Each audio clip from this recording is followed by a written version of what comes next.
Good evening, TNT family. We have our MP. Good evening, TNT family. We have our MP and Deputy Political Leader, Chief Whip, Mr. David Lee, with us tonight. And I asked him to join us to give us a little insight of what's taking place in the country with this government. We have many concerns about the way the government went about with the property tax situation. We're seeing more chaos with every aspect of ministry in the country. We see the judiciary complaining now. The issues with national security and public safety. Our minister of health was recently robbed at gunpoint. And those of us outside the country has many concerns about what's taking place, and we just would like to get a better insight of what's taking place. So, MP, can you give us a little insight of what's taking place in the country? Well, let me first start off and say, the first time, I'm sorry that I came on late, but that's part of the day. Most of the elections we have been having throughout Trinidad, preparing the constituencies, um, preparing the activists, preparing the ground for whenever the election is called, that we are sort of ahead of the game in respect of our election machinery. So today we had two meetings. One was in St. Augustine at 3 o'clock, and then we headed up to Camuto, Manzanilla, the Grande area. And I just had to rush back to do your show.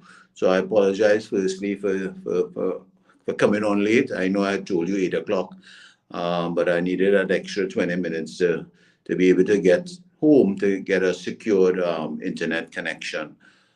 So I listened to your opening remarks, and let me first start off by saying that the country that we have been in under this PNM regime for the last 9 years, going into 10 years. It is really, over the 9 years, it's an erosion of our democracy as what you would have known Trinidad and Tobago to be, Gary, before you migrated. It is not the sweet TNT that we all love. It is not the place we call home. And I don't want to sound unpatriotic, but our country in the last 9 years, it has been there a lot of erosion when you look at in every sector in our country. If you want to talk about roads and infrastructure, you talk about health, you talk about the economy, you can go into our public utilities aspect, you could go into our energy that we depend so much on revenue to continue the standard of living, that high standard of living that we all once enjoyed, where we used to have a very healthy and robust middle class sector in our country. That is no longer so. That has been eroding, has eroded over the last 9 years under this present government. We on September 30th, Gary, as you will be well aware, we will be, the Minister of Finance will be presenting his 10th budget. This will be Imbert's 10th budget that he will be presenting to this country. And I hope and I pray, and I hope I'm not the only one, that this will be his last budget. And this will be the last budget presented by this PNM government. And hopefully we will have a new government in the coming few months, whenever that election bell is rung. So there's a host of issues. I mean, I don't know where you want to start from, Gary, but every look at every sector in our country, and I don't want to cry and cry down our country because I am an opposition member. These are the facts. I wish it was different. But that is the reality of our country that we live in on a daily basis. If you look at crime, if you take crime, and you see the issue with raised a point where a few days ago there was this hue and a cry about the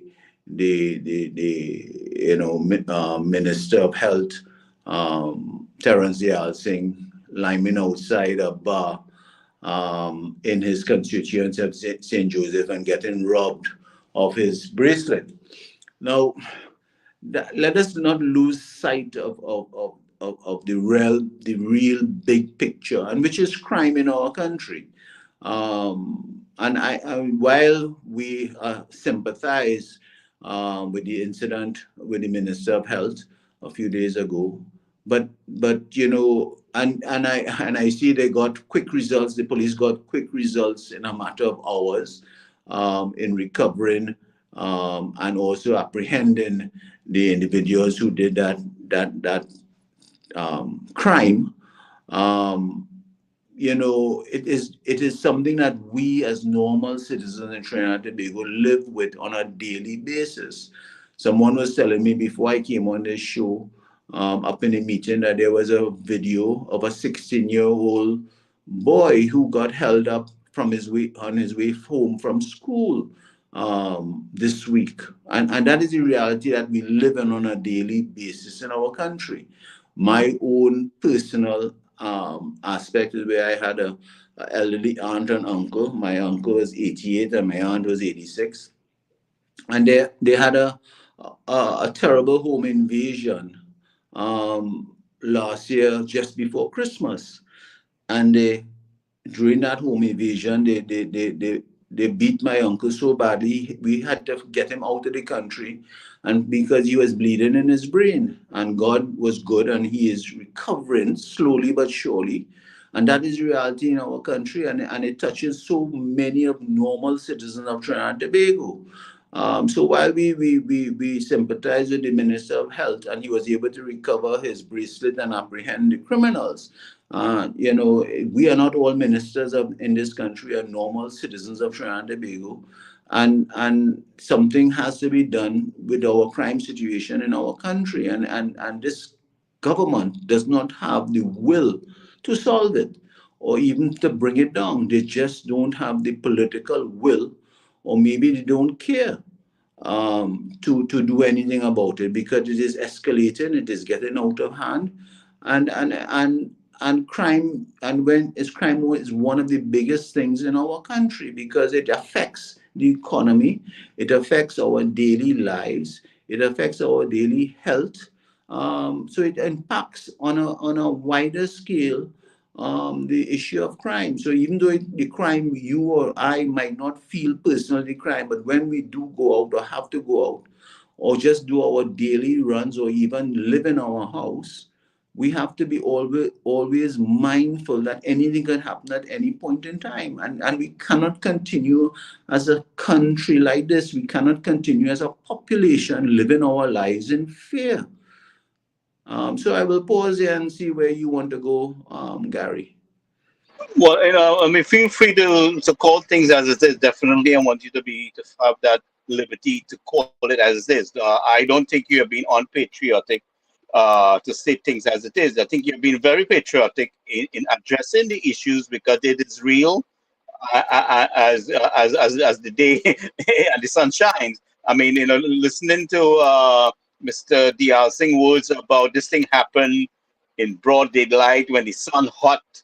I mean, Mr. Diaz got a reality check. That has been happening for everybody, many people in the country. So for him to say these things, I'm happy that that he stated those words. I'm happy that it was brought to our attention in the public domain. So he has been very silent on that part of it. They have sided with the government and the rest of his colleague there, who has been, a total failure, has shown no interest or lack of concern. You don't see them, visiting any crime victim or any incident, and raising the issue. They go about business like, everything is fine and dandy. And so I would say Mr. D.L. Singh while we are sorry what happened to him, he got a reality check. You know, Well, um, in, go ahead, go ahead. I mean, I don't want to to stay on the housing as the victim and the be all and end all, because the housing might is just one of so many citizens, normal citizens in our country, Gary. You're correct. I mean, when you look, when crime or some issue happens in the states, in the USA, you always hear the first responders, whether the police come and do a press conference on the scene of the issue and try to enlighten the citizenry, the population of what is taking place in that particular area that a matter might have happened. And I always wonder why our police officers, our commissioner of police, our senior police officers cannot be on the crime scene and give some sort of communication information to the public, even comfort the public on these heinous crimes that take place in our country. That is lacking, and for the life of me, I could never understand why that does not happen. In any incident of in any state, in any town, in any nook and cranny of the USA, the police, when they're on the crime scene, they will give a report of what is happening. And we are a small island, and we are always left in the dark for information. We always have to wonder what is happening, and when you do that, that lack of information is being shared, and concern and comfort with with the whole issue of social media. It always leaves much to be desired, and always have some accusations and bacchanalia that and innuendos that always come up, because you even see in the housing matter, Gary, where people were wondering if it's fake, because we never really got a proper communication of what really happened. And this is a senior minister, and an incident happened to him, and he is a public official, and the country needs to know what really transpired on that particular issue on that evening where he was held up. I mean, and we so many different um, accusations are made, whether it is fake, whether it was false, whether it was staged, if it really did happen. And we cannot continue as a country like that. I mean, He looks very shaken up, so I don't think he faked that. I mean, some people could make all kind of criticism. I think he was. because there was so much lack of information on this matter, that people came up with their own conclusions, whether good, bad, or indifferent. And up to now, we really did not have a proper um, police information, and the public needs to know. I mean, he is not an ordinary citizen of Trinidad and Tobago. He's the Minister of Health. He's a member of Parliament for the constituency of St. Joseph. So that is, I would not want to belabor the housing as an issue, to be honest with you. I mean, there's so many innocent people who go through on a daily basis. Crime is so pervasive in our country. In my own constituency of Point-A-Pierre, on a daily basis, people are afraid to come out their homes just to hang up their clothes during the day, because they don't know what would happen.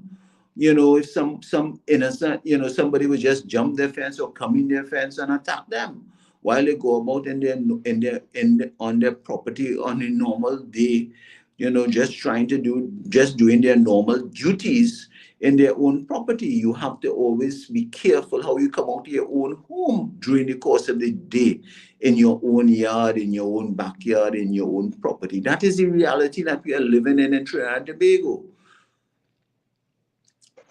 And it's a very sad case, but the thing about it is this government has been in power for 9 years, and I mean, they are missing in action when there's an incident, just like you said. There is no address from the government. I mean, like here in the US, we would have the mayor, if it's in our city, come forward together with the police and give an update and show some kind of interest and demonstrate to the people that they are involved in trying to resolve the issue. But we don't see, and these are the things we, those of us living outside would like to bring to Trinidad and Tobago. We would like to see some kind of upgrade. We would like to participate in trying to help make these things and share these ideas. Like how most of us was allowed to ask to give an input in the manifesto, which quite a bit of us gladly did so. What we would like, to see our new government, how it's, things that will be put in place. And, in the day, we have the how to say, the situation with the response, the medical emergency response. We don't have a proper response. Our ambulance is not properly equipped. We don't have, there's a lack of technology and equipment to communicate with the hospitals and things like that. Yeah, well, sector leaves much to be desired. Goes back while you might get into specifics. When you look at under this present government, when you look at the Ministry of Health, and it leaves much to be desired for our population. They can't be an emergency, divisions or areas are always filled. People are still complaining up to today about the long wait to get a bed. If there's an issue, dengue is rampant in our country. When they go to these health centers or the hospitals, they cannot get the proper testing because there's a shortage of dengue tests in our health sector. So they literally just treating the more urgent ones or the more medically, one who are medically more, needed, so that not everyone that goes in and into our health system is able to get a proper test for dengue. Up to today, Gary, I mean, we dengue has been rampant over the last 3-4 months. We, as an opposition, raised it in Parliament. What is the government going? What is their plans if this thing exploded? And this was before it was exploded. We raised it, the opposition raised it in Parliament, and we were treated callously by the Minister of Health and the Prime Minister. They were saying that we were being unpatriotic for raising such a matter. We were being, we were just crying down everything and making a hue and a cry and worrying the country. And then a few weeks later, dengue just blew out Well, you saw the physical evidence in the public domain. The evidence was outright all in the public domain. So many deaths have taken place for dengue, and that should not happen in our country as we speak. We have too much doctors and nurses and health centers and hospitals as a country to have people dying from dengue. A colleague of mine went to Cuba a few weeks ago, and he asked a question. MP Indarsing was in Cuba a few weeks ago, and he asked a question because he was the individual that raised this whole matter about dengue, if we are prepared in our country. And when he was in Cuba, he asked them, they have dengue in Cuba, but no one has died from dengue in Cuba. And this is Cuba. We have more access. We have more foreign exchange than Cuba. We have more access to medical, aid Resources. Yeah. than Cuba. Yet no one has died in Cuba from dengue, and we have so many deaths in Trinidad and Tobago from dengue so far. And That could be a lack of medication. That is the right medication is there to treat the dengue. Could be that Cuba has There's a lack of thing. It's a lack of concern by this Minister of Health and his government to ensure that we have the proper equipment, the proper medical resources in place. And whenever we ask these questions in Parliament, we always are put down and you know and made and the opposition are always made to look as if we are very unpatriotic in this country by this government. That has been their mantra, to give the impression to the population that the opposition is unpatriotic whenever we raise concerns about different things in this country. So I mean that is their mantra, to give the impression that the opposition is unpatriotic, and we just like to cry down everything. But this government is self-destructing on their own. And whenever we raise issues, and we hope that the population takes note that on September 30th, for the 10th time, Minister Imbert is coming to Mamagai, this country and the population, because it is an election year that will take place, whether it takes place before the end of the year, whether it takes place by August 2025 or before. It is an election year. That could clearly be seen. They're going to come with all kind of goodies. They're gonna that is PNM style, Gary. They suppress this country for 4 years from 2020 to now. And in the last year, they're going to go and release goodies. We call it election goodies. And we are hoping that the powers to be, meaning that the voters do not fall for that trickery, do not fall for the mama guy, because nothing is going to happen. None of the promises are going to materialize by this Minister of Finance and his team. They have not done it in 9 years, Gary. And they're going to just try and fool the population with mama guy and big words. And you will hear, and what is my pet peeve, Gary, is that on the morning after the budget is read, so on the 30th of September, the budget will be read.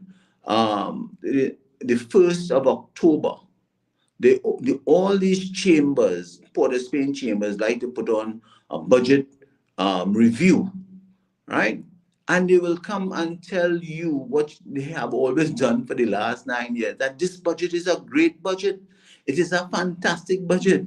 They have been doing this stupidity for the last 9 years. And these same chambers and these same accounting firms that always have glowing things to say when a budget is read, because it is only words. A budget will be read based on the words and the colorful language that Minister Imbert puts together in reading his budget. And none of these chambers, none of these accounting firms ever at the end of a fiscal year ever analyze what was presented back in October to what happened in reality in September of the following year. They never do it. They never do it. So I am not going to be surprised that they will come with the same antics that these chambers do on the day after budget, just to fool the population with this government that it is a good budget and things will happen in this country. It's not going to happen. They will not do anything in 12 months that they have not. What I've seen is a lack of accountability for all the budgets that has passed, all the money allocated. We don't see proper thing for it. Lack of accountability in the sense that these chambers, these business chambers, do not analyze. You have the energy chamber, you have the Port of Spain chambers, you have the central chambers. They never, and I use the word never, and I dare any one of them to come and tell me, right? They never analyze what really takes place in the 12 months or at the end of the 12 months when that budget is read in October. So that a budget was read for 2024, budget was read in October the 5th last year in 2023, right? We are now coming to the end of this fiscal year 24. And not one of these chambers or the media, and I also blame the media, right, and their reporters, ever analyze what has transpired in the last 12 months. And you have to depend on the Auditor General, who is now, you see she's in hot water with Imbert because she's not dancing to the tune of Imbert. So she is saying that a lot of the deficit is out the roof. Money cannot be accounted for. And Ember just comes with his big senior council lawyers to fool the population. And I really, really hope that the population really they are mature, especially ones who sit on the fence, who call them, I call them fence sitters. They might belong to no party. They might not belong to PNM or the UNC. They're floating voters. And I really, really hope that they do a proper analyze what has happened over the 9 years, because our economy, our standard of living has been deteriorating year upon year since 2015 to now. No one can deny that. We do not have a fat middle class that we all knew what was the strength of Trinidad and Tobago. We do not have that anymore. People are just scrambling just to survive in our country for the last 9 years, and that's reality. I mean, I don't know. I mean, these same fence sitters or the floating voters, when they travel, they have to line up like everyone else and ask for $50 or $100. I mean, just that alone, you can tell you that this government is not generating or do not have the political will to really turn around this economy. So Emmett will come and tell you all about the credit ratings. I know what will happen on September 30th. He will come and tell you all about the credit ratings, and you blame the global aspects of happening, what is happening globally, to fool the population when it is not going according to how they budgeted. And I am fearful that the people will fall for it once more. I am fearful. One of the things I think we have to do is that we have to utilize every platform possible to bring our side of the story, our messages across, and keep beating that iron. Because if we don't do that, the people will succumb to the lies of this government. And that's why I'm trying to build this channel to do that. And I encourage our party to utilize every media platform possible to counterattack the lies of this government, because we don't have the access we need to the normal, how to say, media channels in the country, because the government owns and controls these media channels. So, in order for we to really get the truth out there, we have to utilize every social media platform as possible. Well, the other aspect on trying to get that message out, Gary, the other aspect is it cannot be only the opposition members, the 19 of us, who we are all feeling it. I think the whole country is feeling the brunt of this government and their policies, that is not doing anything for the country, but yet none of them will come out and say anything. I have met with several businessmen, whether they are PNM businessmen or UNC businessmen, and they are fearful to come out and say anything. They are fearful to say anything against this government. And they ask me, well, why don't you all come out? I say, but we saying everything every day.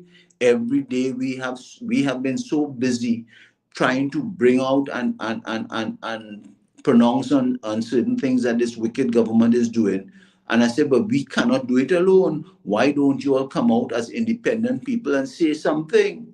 All right, look at the property tax. Come out and say something about it. Not one of them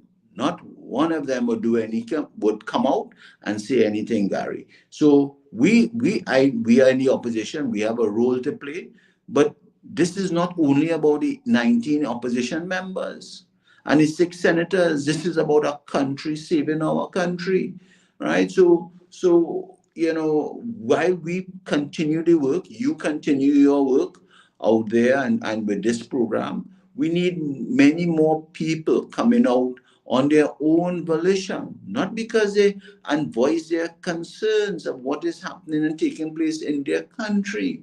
And they are not doing it because they are fearful of this government. Of the victimization and the threat, the way this government has conducted itself, they have tried to beat on anybody who, you know.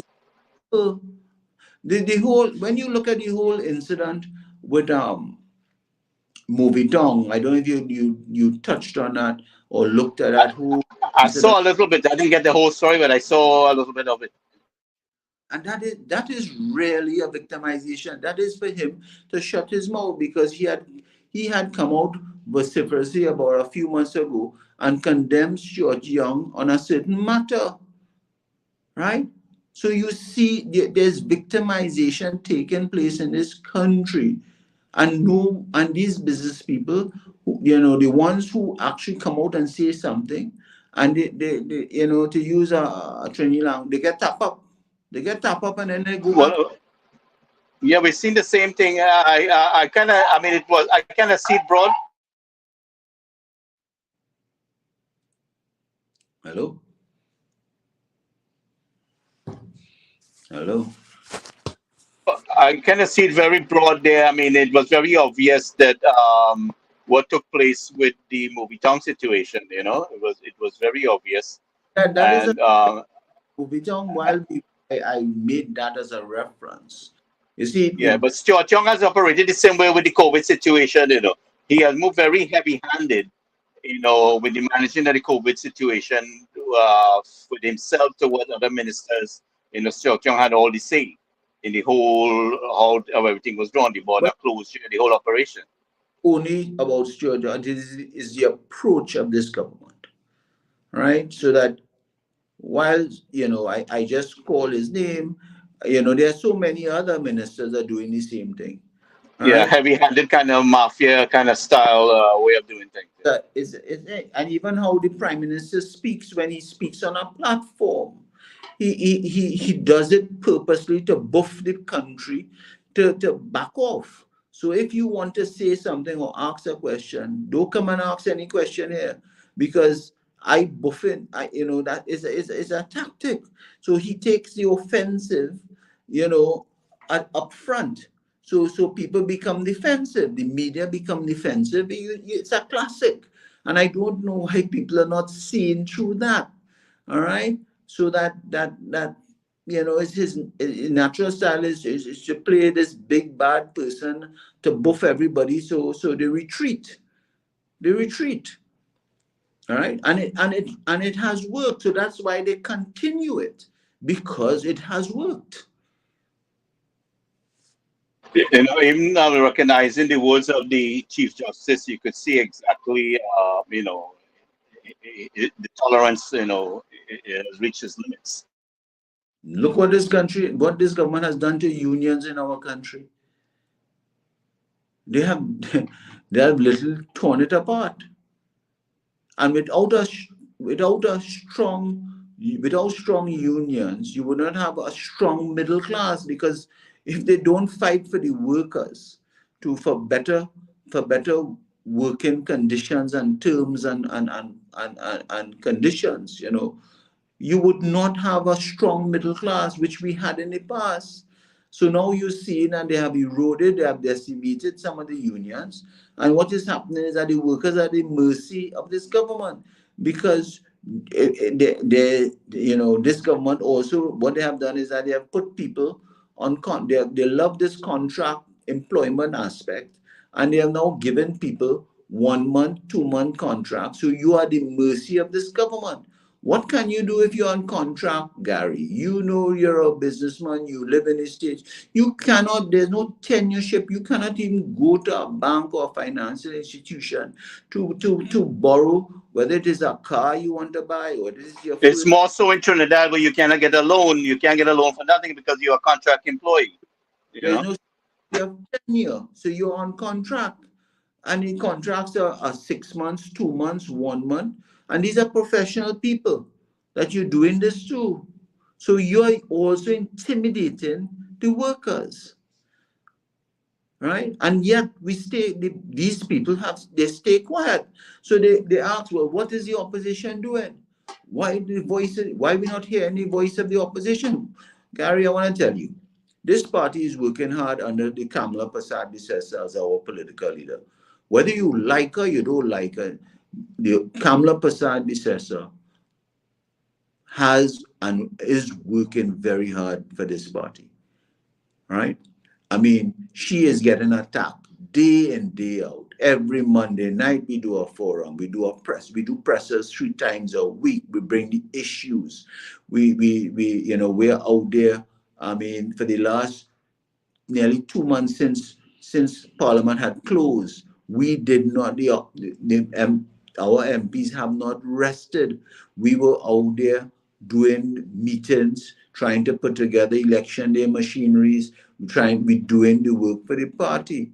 We have been active out there, right? So that I always take home, I always get peeved when I hear people saying, well, your leader must go. Why? They don't say Rowley must go. No, you don't hear that. The man who's causing you the pain and suffering, you don't hear that from them. But they're attacking the person who's fighting for them. They spend You know. time attacking the opposition. Unheard of, eh? Unheard of in a country because they are fearful of this government. But our people don't seem to understand. I don't know what it will take for them to understand that they have to get engaged in this fight. This is not. I like to use the reference, not a spectator sport. This is something that you have to participate in order to help make it happen. And this is the language we need to really sing to them. That you have to get involved. There's only so much the leader can do. The leader can fight the entire battle. In war, you have different divisions of the army doing different things. You have your Marines, your Navy, you have your special forces, your intelligence. So everybody has a role to play, and they have to realize that our people has to realize that they need to get engaged in this fight. Well, this is beyond. I mean, if our people want a better standard of living, or they're looking for the future of their children or grandchildren, or even their own survival, they have to get involved. The 18, 19 MPs and 6 senators cannot do it alone, right?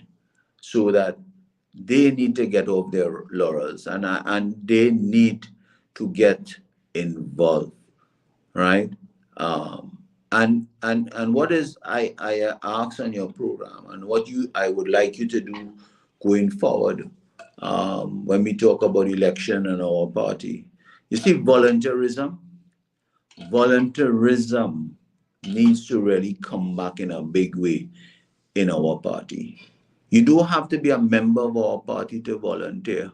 If you feel that this party this PNM government needs to get rid of, needs to go, then all I'm asking through your conduit on your platform is to ask and plead for our citizen to get involved, to get rid of this government, to volunteer your time. I'm amazed, Gary. You have an election in the States in November. And volunteerism, people are excited to volunteer their time to get involved. And they're not looking for anything.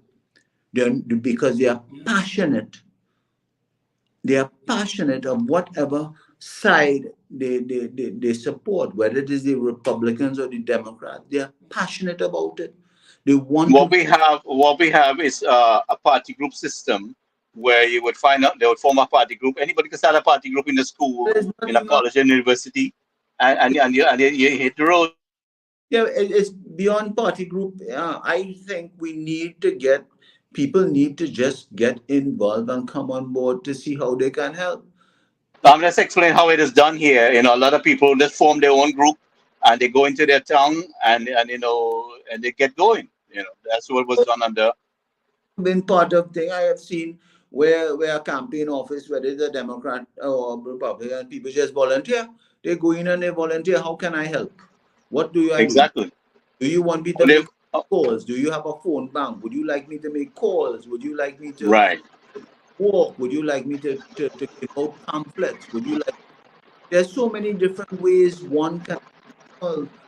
We But need. that was the idea I pushed with in the 2010 when I did the rally here for our PPG government. Is that I said to people, If you cannot go to vote, you get on the phones and you get your family out. It was a Get Out the Vote project. So we was asking our citizens in the US here to get on the vote on the phone, call your family. If you could send some money to help pay for a taxi, do so. Because transportation is a key issue on election day. So that's one of the issues I'm raising, is to help fund the Get Out the Vote project, which is helping to pay for the transport of those who might need a ride on election day. That you help make sure that they get out. And these are the things that brought in the forefront to our people. So, That what we can do. it is a work in progress, but I hope that people, um, even in the constituencies, that it is easy to get involved, and it is, because you see, it is not about what is in it for me. I will answer that. People say, well, what is it? What am I getting?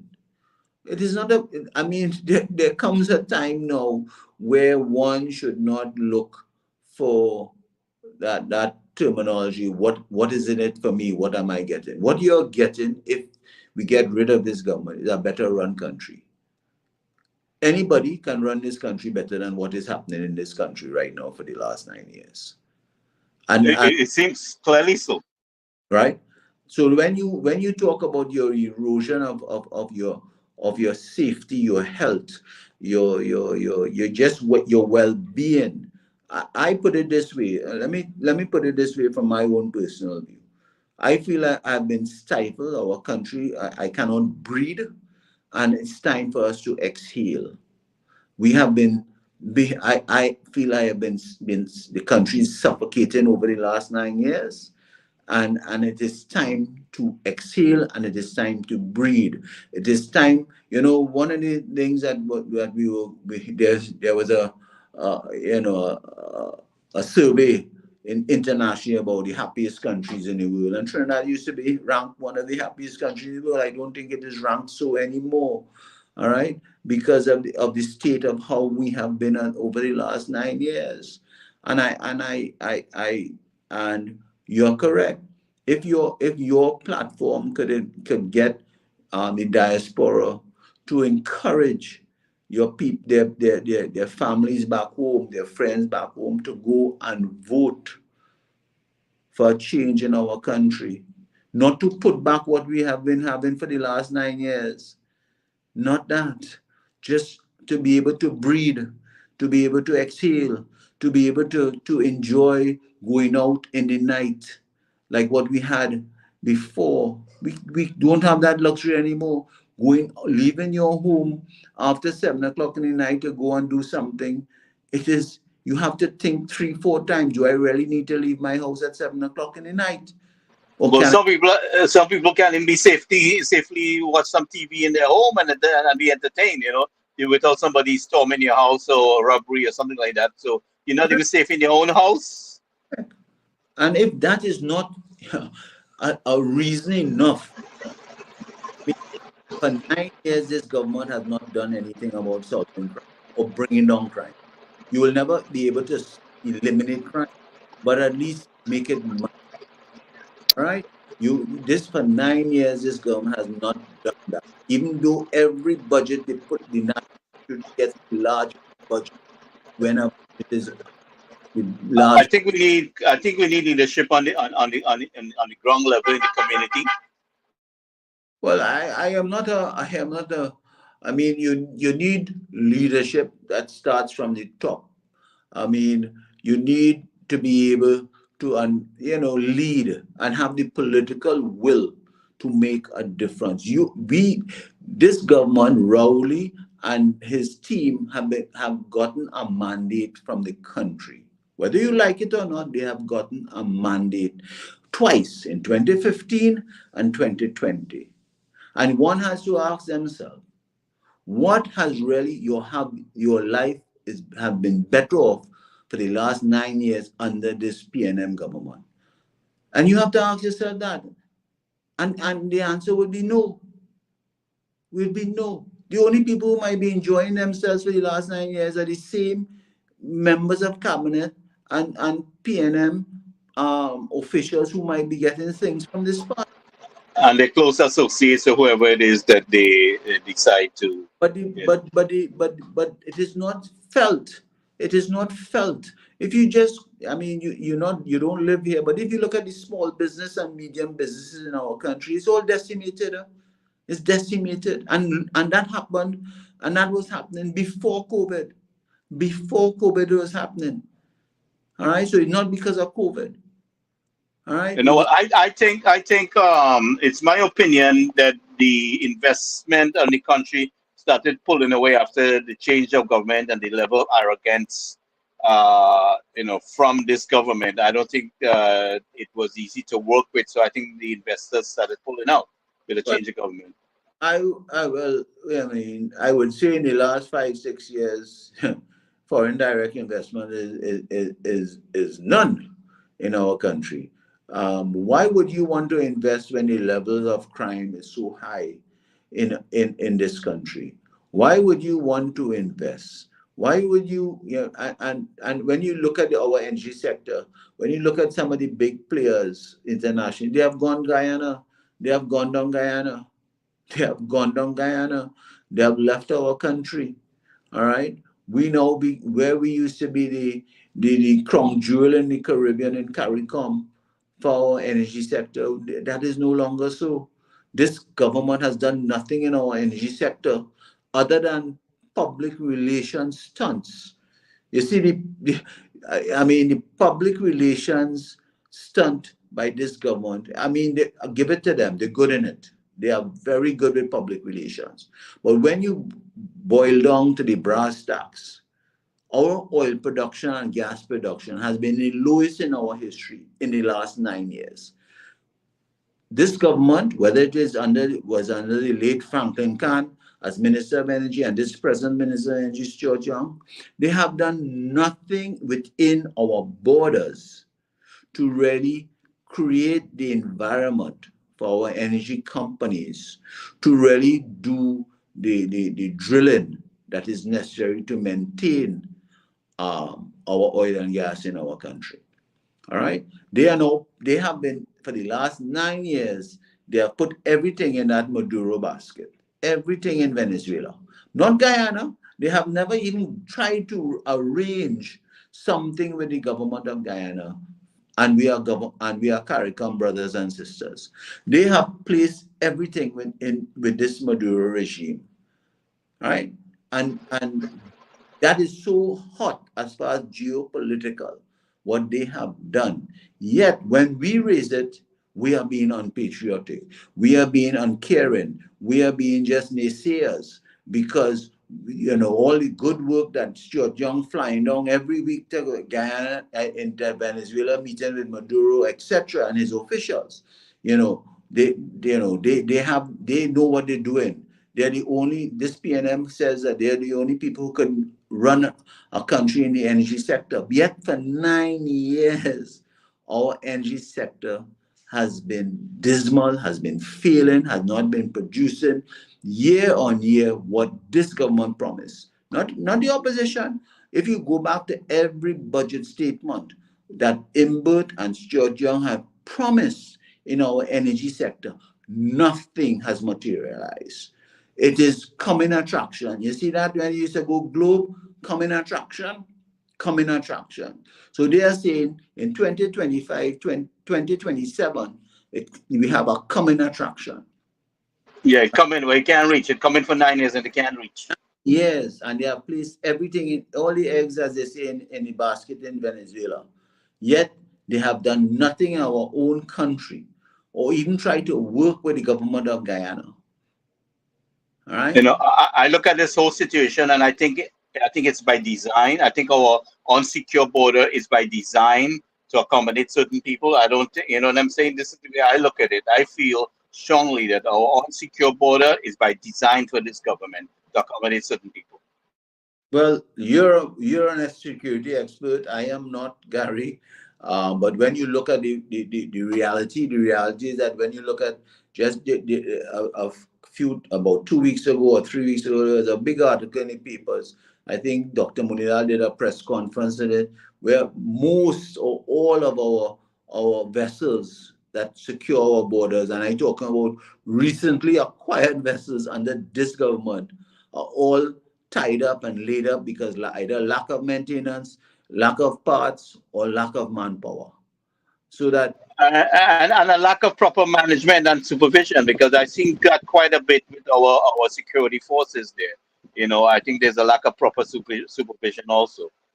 Beside the funding and the parts and everything else, I seem to be well, like people are left to do what they want. well, the lack of proper manpower, and you're correct, lack of proper management, and so that I am not a security expert. I don't play to be. I do not tread in those areas that I have no area or expertise in. But Dr. Molina has been a very vociferous voice in that security aspect. He But understands it. you don't have to be an expert. A lot of these things are very obvious. It's up close and personal. Yeah, it's obviously pointed. Why would you allow all our vessels, our assets to go down? That you cannot man the borders. You know what I mean? Why would you allow that? So it comes back to lack of political will and management.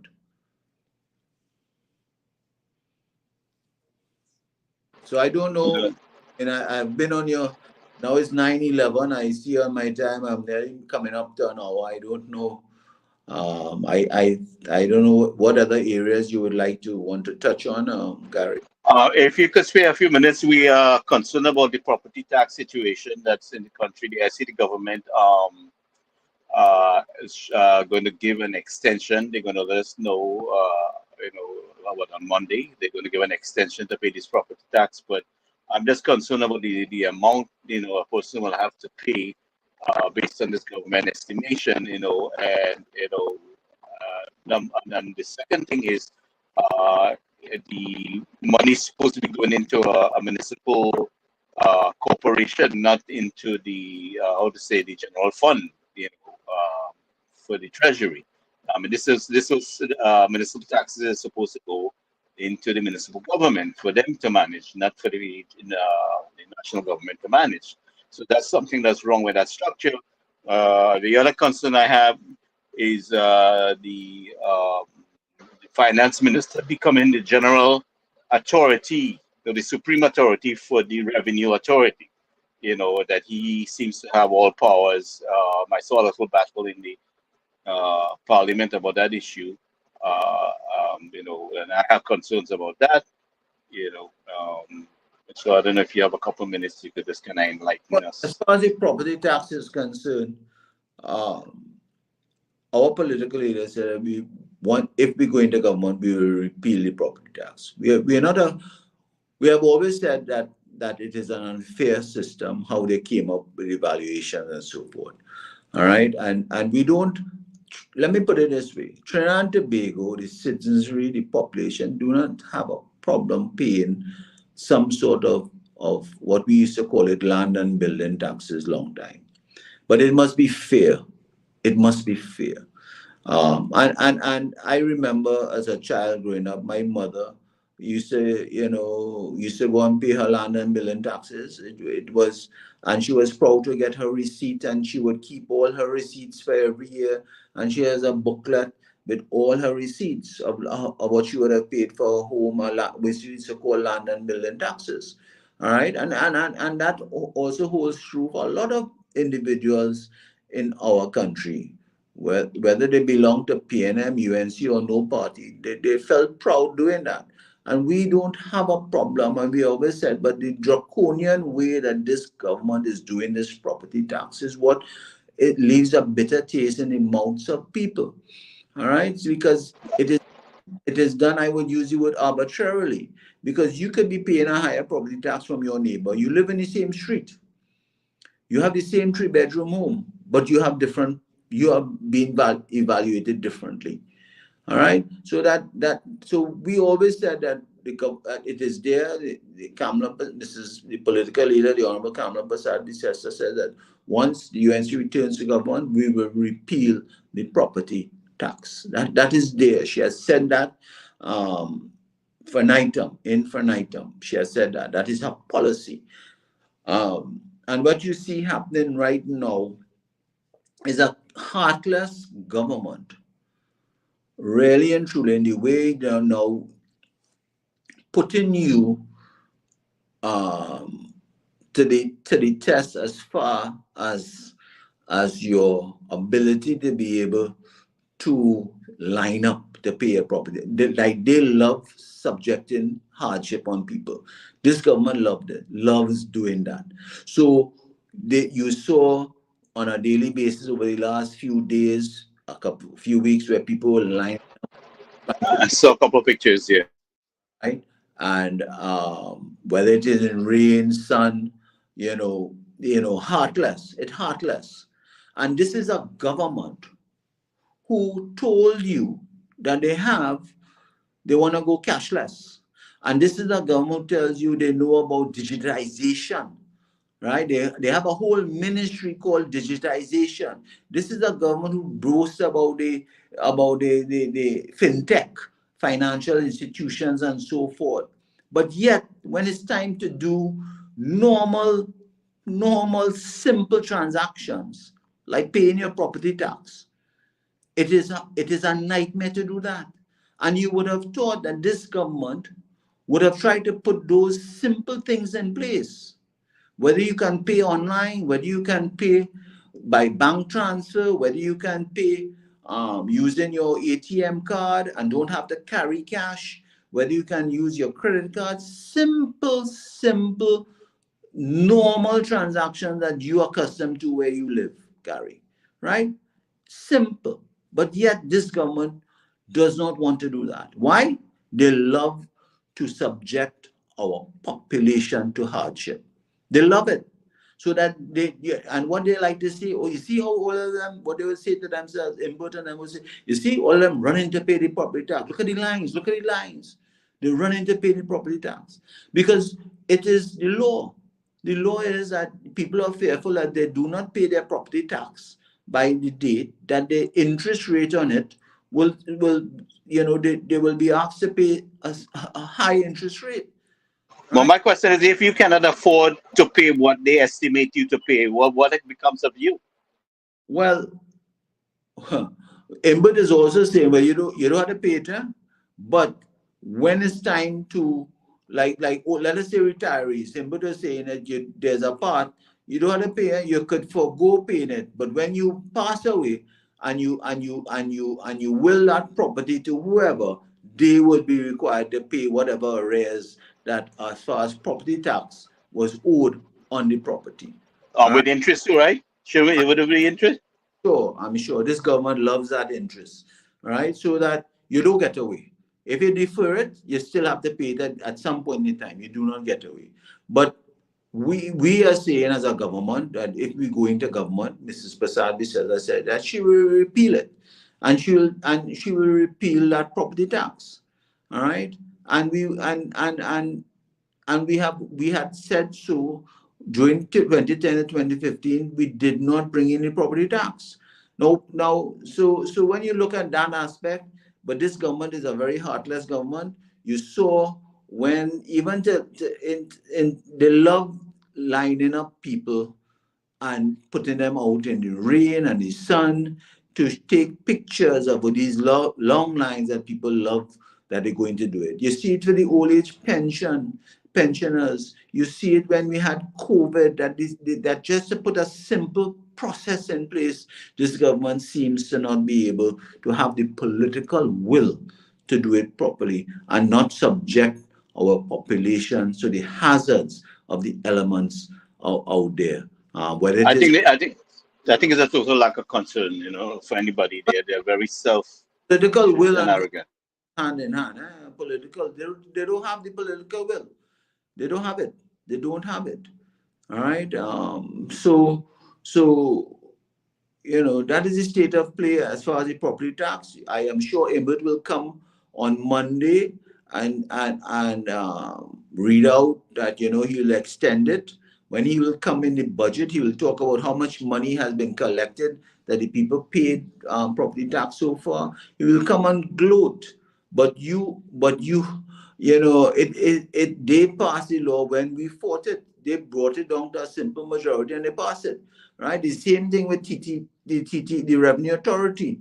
When it was supposed to be a 3/5 bill infringing the rights, they took out a few clauses and they brought it as a simple majority to be passed. All right, so that you know it is. I really hope that this country is really looking and understanding what is taking place in our country by this present government. The best we can do is try to educate the people and encourage them. I try to encourage them to get on board. I mean, it's the volunteering is something that we don't see, with our people at all. I don't know what it will take, but I do my best on my end, and I say we keep beating the iron as much as we can to educate, encourage, and direct the people on how they can participate in this fight. That's the way I see things. Well, all I can add to that, Gary, is that continue your voice on your platform, and all I would add is that if everyone ensures that their family members go out to vote and vote against this present government, they would have a change in government. The objective is to engage the members of the diaspora and to show them that we have some kind of mechanism in place, that this is the objective, this is what we're trying to do, and to make them part of the fight. Is to engage them, encourage them, and like I said before, what I did in 2010 was that ask people to assist in getting out the vote. You can help fund the transportation of those in need. You could help make some phone calls from here and encourage you, shout to your family and kind of network. And just like how we do it here with the phone banks, I try to encourage that for people back home, that those of us living here to do the same, whatever means of communication you have, to try to get them to come out and vote. This is pretty much what I'm doing. So, MP Lee, I know you had a busy, hectic day, and I want to thank you for joining us on this platform, and definitely would like to have you back. And this platform is open to everyone in our party. If something is happening at the spur of the moment, just give me a call and I will send a link and you go live. Something happening outside the parliament, in an incident took place in a constituency, just give me a holler and we can go live and let the people know what's going on. Much appreciated on for that. But I think the biggest thing that will be happening in the next few days would be that budget presentation by the Minister of Finance at 1:30 on Monday, September 30th. And then following that, the next big one will be on the Friday. That'll be 1, 2, 3. I think it's the 4th. The Friday of that week will be the 4th of October, where the political leader, the Honorable Kamala Prasad Bissessa, would give her response to, on behalf of the opposition, to Minister Imbert's presentation. So whatever length of time Imbert takes on Monday, September the 30th, whether it is 4 hours, it is allotted the same amount of time for the response by the leader of the opposition. Okay, well, thank you very much, and we will talk again soon. Thank you. Thank you. Good night to your viewers and listeners out there, and thank you again, Gary, for inviting me on your show. Thank you very much. Good night. Good night.